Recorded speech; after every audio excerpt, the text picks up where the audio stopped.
আসসালামু আলাইকুম। সবাই কেমন আছেন? আশা করি ভালো আছেন। আমিও ভালো আছি। আজকে আপনাদেরকে যে গল্পটা শোনাবো সেটা কোনো সিনেমা বা নাটকের কোনো গল্প না। এটা আমার জীবনে ঘটে যাওয়ার একটি ঘটনা আপনাদের সাথে শেয়ার করতে চাই। আমি গ্রামের একজন মেয়ে। আমাদের গ্রামে কোনো কাজকাম নাই। সব মেয়েরাই সংসারের কাজ নিয়ে ব্যস্ত থাকে, কিন্তু আমাদের ক্ষেত খামারিতে যে কাজগুলো আছে সেগুলি সব পুরুষরাই করে। এখন বদলা কামড়ার কাজ প্রতিদিন তো আর থাকে না। মানুষের ক্ষেতে দু একটা কাজ হয়, তাই দিয়ে সংসার আর চলে না, অনেক কষ্ট হয়ে যায়। আমার স্বামীরে মাঝে মধ্যে বলতাম যে তুমি শহরে যাও, শহরে যেয়ে কাজ কাম করো গা, এই গ্রামে থাইকা টুকটাক কাম দেখে সংসার চলে। পরে বউ যাইতাম। শহর তো হইলো ধান্দাবাজ, মেসে থাকুন দু এক টাকা, এই যে মেসের মধ্যে থাকতে হইব, ছেলেদের মেসে থাকলে মনে করো দু এক টাকা যা কামাই করুম, যদি এক জায়গা থুই, একটু গোসল করতে গেলে একটু বাথরুমে গেলে সেই টাকাটা আর একজনে নিয়ে জায়গা, এরকম অ্যাভেলেবেল করতেছে। তাই মেসে থাকাটাও নিরাপদ না। তাই কইসালাম কি আমার শহরে যাইতে ভালো লাগে না, একটু কষ্ট হলো সংসারটা চালাও নাও। পরে আমি তো আবার একটু শাক সবজি তরকারি গাছ গুছ লাগাইতাম। কোনো রকম চাইলের পয়সাটা তেলের পয়সাটা আনতো, বাকিটা কত কষ্ট মষ্ট করে কোনো রকম সংসার চালা যেতাম। আর এমনি তো আমার স্বামী আমারে ভীষণ ভালোবাসে। আসলে আমি দেখছি বিয়ের পর হইতে একটা রাত কখনো সে আমার ছাড়া আলাদা থাকে না। বাপের বাড়ি যেতে যাইতে চাইছি না, তারপরও যাইতে দেয়নি একা কখনো। আমি যা থাকুম, সে আমার সাথে বাপের বাড়ি যাও থাকছে দিনের পর দিন, কিন্তু একটা রাত আমার ছাড়া থাকে না। তখন আমি বলছি শোনো, এই ম্যাচ ট্যাচ চুরি হয়ে যাবে, এটা সেটা খোটা দিও না তো। তোমার যে আমার সাথে থাকতে মন চায় না, এটা আমি ভালো করে বুঝি। এর মধ্যে একদিন পাশের বাড়ি ভাবির সাথে গল্প করতে করতে গল্প করা ধরলাম যে ভাবি কাজ কাম নাই, কেমনে কি চলি, ঘরে যে কত অভাব অনটন বুঝতে পারলাম না। পরে কয় শোন, আমাদের ওই যে পাশের গ্রামে আছে না একটা জুটের কারখানা আছে, যে বড় বড় মিল ফ্যাক্টরির ভিতরে যে জুট কাপড়গুলো আছে না, তেনা কাপড়গুলা, এগুলি মনে কর টুকরা টাকরি অনেক কাপড় চুপড়ের উপরে, সেই কাপড়গুলা অনেক কালারের কাপড়গুলা আছে। বড় বড় ফ্যাক্টরিগুলা এখন ছোট ছোট গ্রামে কারখানা দিয়া মনে করো ওখানে মেয়েদেরকে একটা কর্মস্থান করে দিতেছে, এই জুট জুট মেল বা জুট কারখানার ভিতরে কাজ দিয়া। সেখানে যদি জুট বাসার কাজ করস, জুট কাপড়গুলো যদি এগুলি কাজ করস ওই সমস্ত কারখানা ফ্যাক্টরিতে, তাহলে অন্তত ভালোই পয়সা পাবি আর ভালো একটা বেতন পাবি। তখন আমি করলাম কি কহ আমাকে কাহানা খনি, কই যে একটু টাউনের দিকে, আমাদের গ্রামের থেকে একটু বাইরে একটু টাউনের দিকে, ওদিকে ভালো ইয়ে আছে, ঠিক আছে, একটা কাহানা আছে জুট মিলের, মনে আরো মেয়েরা কাজ করতেছে, আইসা যায় কাজ করতেছে।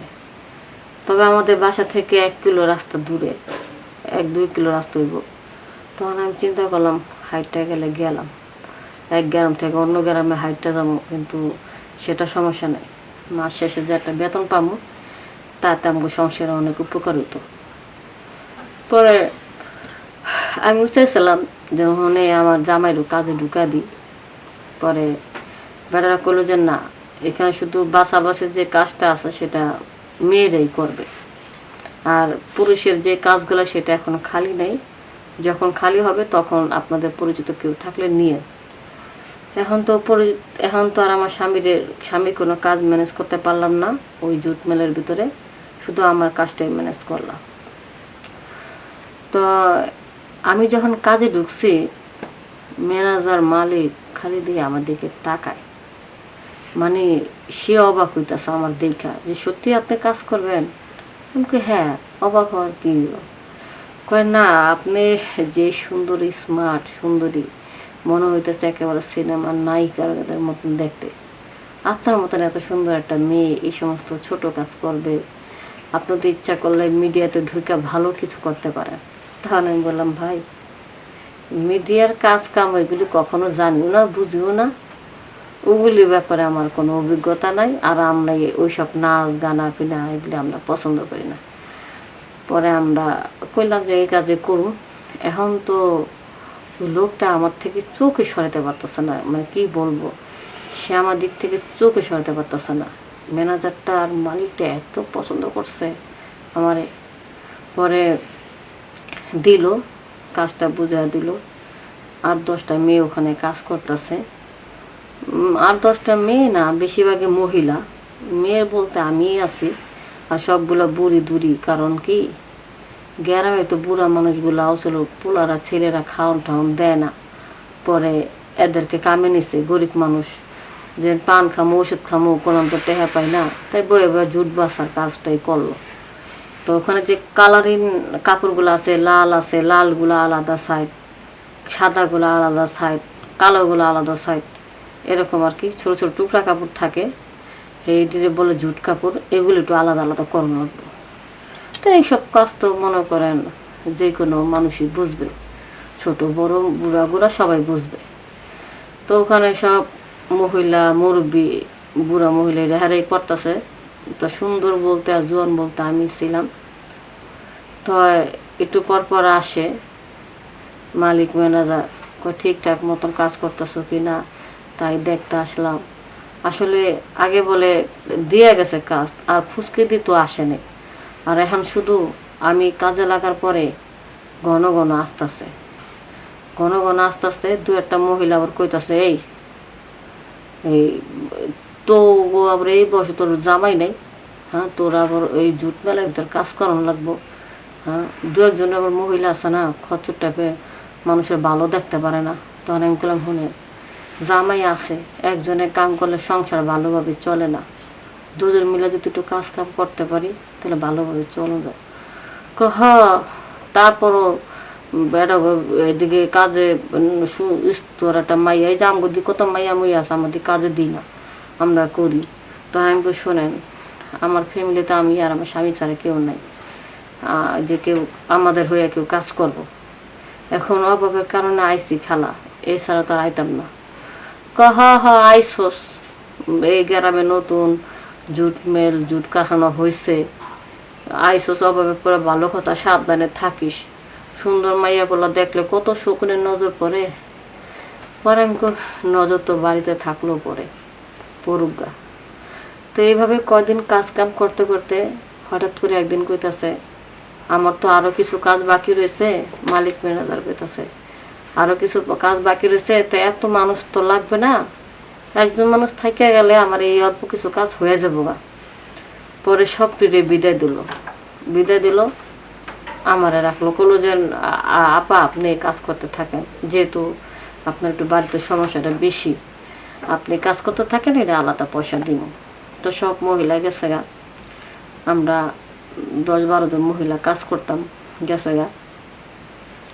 যার পরে এখন দেখি কি, এই মালিক ম্যানেজার এসে আমারে ডাকাডাকি করতেছে। ম্যানেজার করতেছে যে তোমার একটু স্যারে ডাকছে, একটু শুনে যাও। শুনে যাওয়ার কথা কয়ে ওই যে স্যারের অফিসে তো ঢুকছি। ঢোকার পরে এখন তো স্যার আমার হিন্দা হাত দেয়, আমি কি সব কী করতেছেন? হা তোমার ভালোই টাকা পয়সা দিব, অনেক কষ্ট হইব না, তোমার বেতন বাড়া দিব না, এটা সেটা করে আমারে মনে করে জোর করেই মালিকে আমারে জোর করে বুড়ে দিল। আমারে এরমভাবে দিচ্ছে, মনে করেন তার মনের খাস মিটে আমার সালো। পরে কয় স্যারের খুশি করালে আমার করাইবা না। আমি তো চাই না, অনেক রিকোয়েস্ট করছিলাম যে ভাই আমি এসব করতে চাই না। পরে আমার কী করলো, ম্যানেজারও আমার ছাড়লো না, সেও আমার ইচ্ছা মতন দেওয়া দিল। তারপরে আমি কইছি না, আমি এদিকে আর কাজ করব না। পরে মান সম্মান যে এইখানে থাকে না, আমি আর চলে যাওয়া দোষী। পরে আমার হাতে বেতনে 10,000 টাকা পামো, আর আরও 5,000 টাকা বাড়তি দিল, যেন কাউরে কিছু বইল না। পরে আমি চিন্তা করলাম, আমার ইজ্জত হারাইছি, বেতনের টাকাটা দিছে, আবার বাড়তি 5,000 টাকা দিছে, যে এখন যদি আমি এই সমস্ত কথা কারোর কাছে বলি, আমি তার বিচার পামো না, এদের সাথে আর পায়রা উঠবো না। তাই চিন্তা করলাম আর বলার দরকার নেই কেন। পরে আমার স্বামীরে বললাম যে এখানে তার লোক লাগবে না, তাই আমার বিদায় করে দিছে। এটা বললে কাটা দিলাম। তা আপনাদেরকে বলতেছি, কলকারখানা, জুট মিল যেখানে কাজ করুন না কেন, একটু সাবধানতার সাথে কাজ করবেন। আর একসাথে পুরো লোক যখন কাজ করবেন সেখানে আপনি থাকবেন। যখন আলাদাভাবে যদি আপনারা কেউ একা রাখতে চায়, যতই টাকা দুক, সেখানে আপনি একা থাকবেন না। সবাই ভালো থাকবেন, সুস্থ থাকবেন। আসসালামু আলাইকুম।